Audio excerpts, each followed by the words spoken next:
Hello সবাই, আমার নতুন চ্যানেল বুক হেভেন বিডিতে আপনাদেরকে স্বাগতম। আজ আমরা আলোচনা করব একটি অনুপ্রেরণামূলক এবং বিশ্বজুড়ে জনপ্রিয় বই দ্য আলকেমিস্ট সম্পর্কে। লিখেছেন পাওলো কোয়েলহো। যদি আপনি স্বপ্ন, ভাগ্য এবং আত্ম অনুসন্ধানের গল্প পছন্দ করেন তবে এই বইটি আপনার জন্য। গল্পের সংক্ষিপ্তসার, আমার মতামত এবং এটি আপনার জীবনকে কীভাবে পরিবর্তন করতে পারে তা জানার জন্য সাথে থাকুন। চলুন শুরু করা যাক।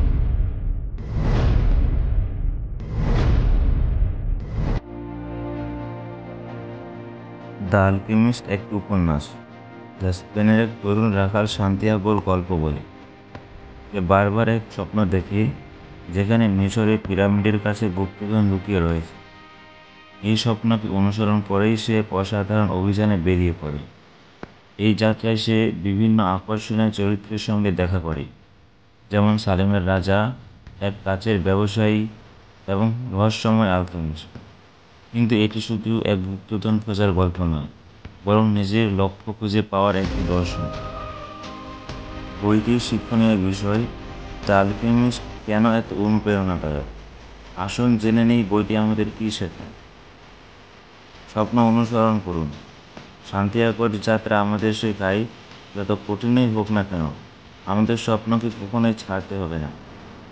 ব্রহ্মাণ্ড আপনাকে সহায়তা করবে। বইটি বলে, যদি তুমি সত্যি কিছু চাও তবে সমগ্র বিশ্ব তোমার স্বপ্ন পূরণে সাহায্য করবে। এটি বিশ্বাস ও অধ্যাবসায়ের শক্তি শেখায়। ব্যক্তিগত উন্নতি, সান্তিয়াগো প্রতিটি চ্যালেঞ্জের মধ্য দিয়ে বেড়ে ওঠে। এটি আমাদের মনে করিয়ে দেয়, প্রতিটি বাধায় সফলতার পথে একটি ধাপ। আধ্যাত্মিক উপলব্ধি, কোয়েলহো মৌলবাদ ও দর্শন চমৎকারভাবে মিশিয়েছেন, যা আমাদের নিজেদের জীবন নিয়ে ভাবতে বাধ্য করে। এই বইটি কেন আমার এত ভালো লেগেছে, আসুন জেনে নিই। এই বইটিকে বিশেষ করে তোলে এর সহজ কিন্তু গভীর লেখা।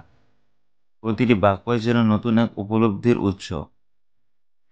এটি ছোট একটি বই হলেও প্রতিটি পৃষ্ঠাই মূল্যবান এবং আমাদের জীবন সম্পর্কে নতুন কিছু শেখায়। বইটির কিছু দুর্বল দিক, যদিও দ্য আলকেমিস্ট অনেকের প্রিয় বই, কেউ কেউ এটিকে অতিরিক্ত দর্শনধারী বা পুনরাবৃত্তিমূলক মনে করতে পারেন। যদি আপনি দ্রুতগতির কাহিনী পছন্দ করেন তাহলে এটি আপনার জন্য একটু ধীরগতির লাগতে পারে, কিন্তু যদি আপনি চিন্তার খোরাক খুঁজছেন তবে এটি নিঃসন্দেহে উপভোগ্য হবে। কাদের জন্য এই বইটি উপযুক্ত? আপনার কি দ্য আলকেমিস্ট পড়া উচিত? যদি আপনি এমন বই পছন্দ করেন যা আপনাকে অনুপ্রাণিত করবে, নতুন করে স্বপ্ন দেখাতে শেখাবে, তাহলে অবশ্যই এটি পড়ার মতো একটি বই। এটি বিশেষভাবে উপযুক্ত তাদের জন্য যারা নিজেদের জীবন ও ভবিষ্যৎ নিয়ে ভাবতে ভালোবাসেন। আমি এই বইটিকে 10-এর মধ্যে 9 দেব। আপনি কি দ্য আলকেমিস্ট বইটি পড়েছেন? আপনার অভিজ্ঞতা কেমন ছিল? কমেন্টে জানাতে ভুলবেন না।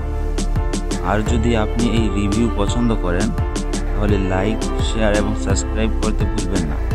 পরবর্তী পর্বে আবার দেখা হবে। শুভ পাঠ।